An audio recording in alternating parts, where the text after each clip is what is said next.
नमस्कार दर्शक बंधु स्कूल छात्र छात्री मानक पई आसिला नुआ सुविधा। तो चलंतु पूरा डिटेल सहित जानिबा राज्य सरकार स्कूल छात्र छात्री मानक पई कौन कौन सब नुआ सुविधा नहीं आसछंती। तो चलंतु डेन के वीडियो स्टार्ट करबा। ता पूर्व मु कहि रखिबी कि जदि आपण माने हमर चैनल को नुआ आसछंती निश्चित भाव में ए चैनल को लाइक गोटे शेयर गोटे सब्सक्राइब करबा को भूलिबे नहीं।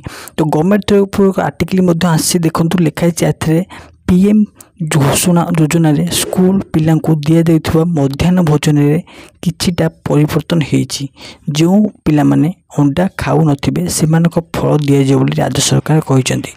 जो दिन अंडा दिया जाउथिला से दिन फल जोगाई देबा को पीएम घोषणा स्टेट नोडल ऑफिसर आज राज्य रे समस्त जिला को शिक्षा अधिकारी को निर्देश देइछंती बोली राज्य सरकार कहिसंती। तो यह कहिसंती कि अंडा जो माने खाइ नाउती सेमानक फल दिया जिवो बोली एबे बड़ घोषणा होती षष्ठ रु दशम पर्यंत भी छोट छुआ मान।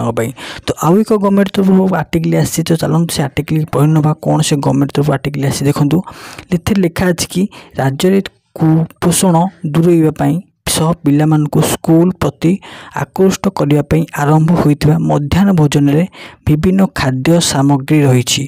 सोमवार बुधवार और शुक्रवार पिला को अंडा दिया जिबार व्यवस्था रही। किंतु किछि पिला आमिष खाउ नथिबारु सेमानक पई एही फल पई निर्देश दिया जाइछि।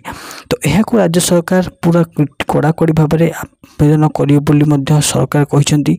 जे पिला माने अंडा खाउ नाहांती सेमानकु फल जोगाई दे बोली मध्य आह्वान करा जाइछि। आउ एक कथा कहिसंती कि जो पिला माने सुरक्षित अछंती से माने एही अंडा खाई परिबे। तो आज पे वीडियो मु एट होउची। जय जगन्नाथ।